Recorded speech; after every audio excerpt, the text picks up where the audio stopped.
UDF BJP കൂട്ടുകെട്ട് പൊളിച്ച് LDF Kottayam Kidangoor പഞ്ചായത്തിൽ LDF കൊണ്ടുവന്ന അവിശ്വാസം പാസായി.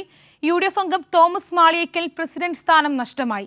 UDF BJP പിന്തുണയിലാണ് UDF അംഗം തോമസ് മാളിയേക്കൽ പ്രസിഡന്റ് ആയത്.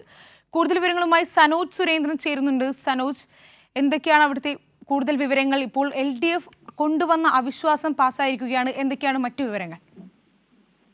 ശ്രീനിത സൂചിപ്പിച്ചതുപോലെ തന്നെ 1.5 വർഷം മുമ്പ് പുതുപ്പള്ളി ഉപതെരഞ്ഞെടുപ്പ് നടക്കുമ്പോഴാണ് കിടങ്ങൂർ പഞ്ചായത്തിൽ LDFിനെതിരെ UDFും BJPയും ഒന്നിച്ച് വോട്ട് രേഖപ്പെടുത്തി LDFിന്റെ പഞ്ചായത്ത് പ്രസിഡന്റിനെ അവിശ്വാസത്തിലൂടെ പുറത്താക്കി. പിന്നീട് UDFിലെ തോമസ് മാളിയേക്കൽ കിടങ്ങൂർ പഞ്ചായത്ത് പ്രസിഡന്റായി സ്ഥാനമെടുക്കുന്ന സാഹചര്യമുണ്ടായത്. അന്ന് വലിയ വിവാദമായതിന്റെ അടിസ്ഥാനത്തിൽ തെരഞ്ഞെടുപ്പ് ആയതുകൊണ്ട് തന്നെ UDF അംഗങ്ങളെ UDFും BJP അംഗങ്ങളെ BJPയും പുറത്താക്കുന്ന ഒരു സാഹചര്യം ഉണ്ടായിരുന്നു. എങ്കിലും ഇരുവരും ഇരു പാർട്ടികളിലുമായി തുടരുന്ന സാഹചര്യമാണ് ഉണ്ടായത്.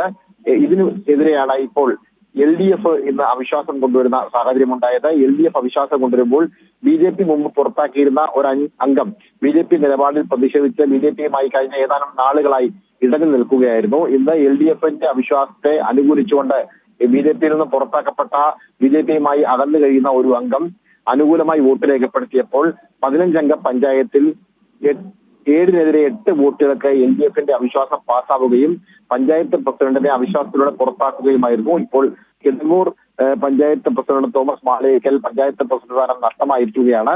ഉച്ചയ്ക്ക് ശേഷമാണ് വൈസ് പ്രസിഡന്റ് സ്ഥാനത്തേക്കുള്ള അവിശ്വാസം ചർച്ചയ്ക്കെടുക്കുക.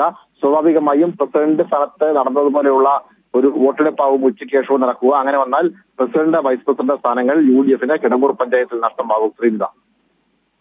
ശരി, UDF BJP കൂട്ടുകെട്ട് പൊളിച്ച് LDF കോട്ടയം കിടങ്ങൂർ പഞ്ചായത്തിൽ LDF കൊണ്ടുവന്ന അവിശ്വാസം പാസായി. UDF അംഗം തോമസ് മാളിയേക്കൽ പ്രസിഡന്റ് സ്ഥാനം നഷ്ടമായി. സനോജ് സുരേന്ദ്രനാണ് വാർത്തയുടെ കൂടുതൽ വിവരങ്ങൾ നൽകിയത്.